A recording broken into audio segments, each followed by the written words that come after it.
Hey guys, it's me again, Drew. Welcome back.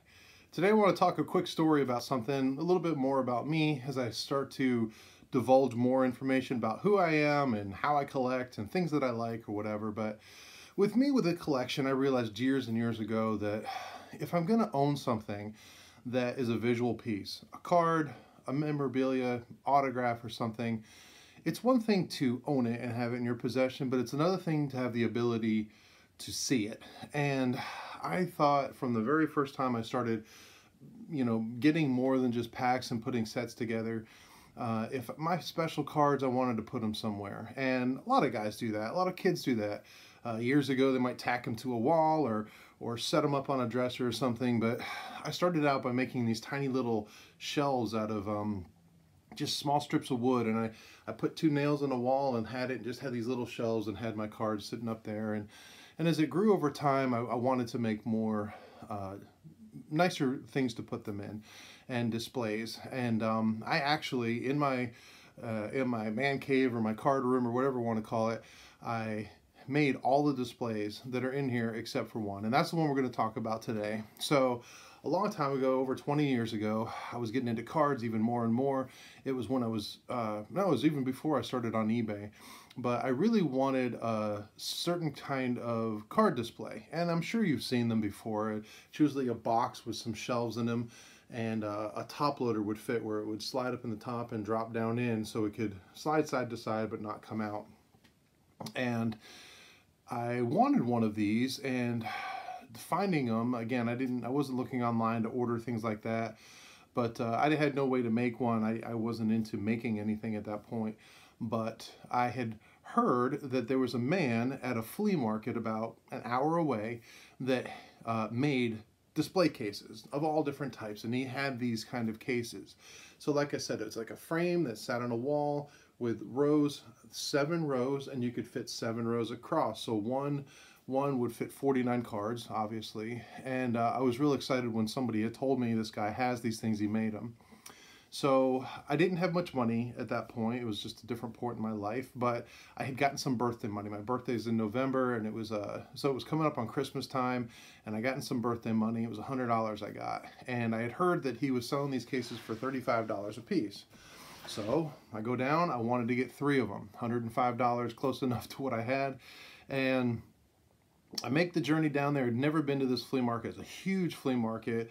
Maneuver my way through it. Finally find the guy, and come in, looking at his cases, and he's got plexiglass cases, and he's got wooden cases, and all sorts of stuff for any kind of collection, things for footballs, baseballs. He had them for Matchbox cars, for Pez dispensers, just a really kind of cool, eclectic sort of collection. And I was really excited when I saw his stuff, and he had a busy booth or a little area there. And I asked him, I said, hey, do you have any of these card display cases? Somebody had told me about them. And he said, actually, I'm out right now. He said, those sell so well, I can barely keep them in stock. But I'll have some later. It's going to be out in the future, probably a couple months if you want to put in an order. Well, I had no patience at that point, none. And I was like, well, I'll think about it. I just didn't want to wait, and I was really excited. It was one of those, let the air out of the balloon kind of moment. So anyway, I'm looking around his shop. I already drove over an hour to get there. I'm looking around, and I noticed that there was a case on the wall, and it was huge, and I'm talking really big. And I look at it, and I'm looking at it, and I don't know at this point a ton about woodworking and stuff, but I'm like, this is made really well.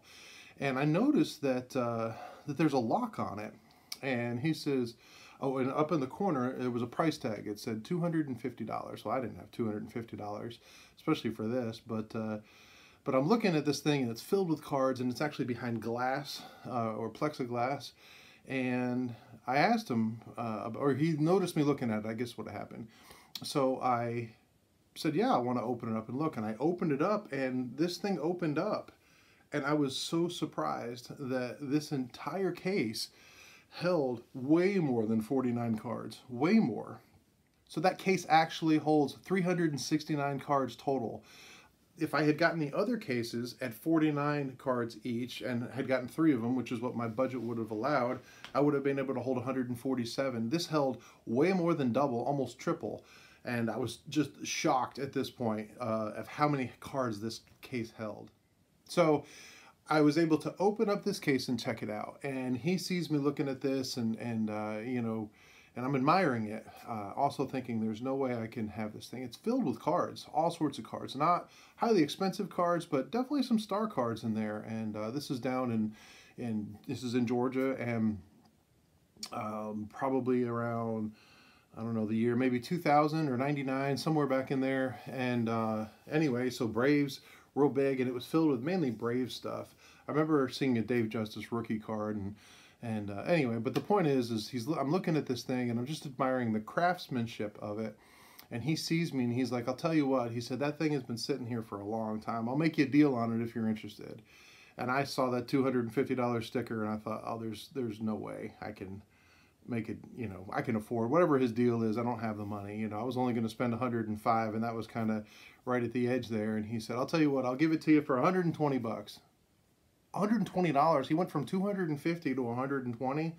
Well, my brain almost snapped at that point, and I'm looking at this case and I'm starting to think like, oh my gosh, where am I going to hang this thing? Because yeah is the answer, is what it's going to be. But what I didn't realize is I standing there pausing, and I never actually answered him at this point. And he's kind of like, how can I sweeten the deal kind of mode. He's like, I'll tell you what, $120, and I'll throw in all the cards that are in the case. Boing, sold. So yeah, I got that case, and now it houses my Griffeys. And at this point, I'm trying to get all, I have more Griffeys to put in there, but I've used it for a number of things over the years, but it's not full. So let's go check out the case. You'll see exactly what I mean when you look at it, and hopefully you appreciate it. All right, so here is that Griffey case, and as you can see, it's pretty good size and pretty full. But here's the thing about that case that makes it so much more unique, is it's actually opens up like a book.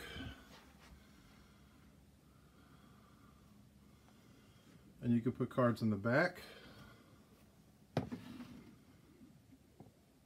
And then in here as well. And then it opens up again.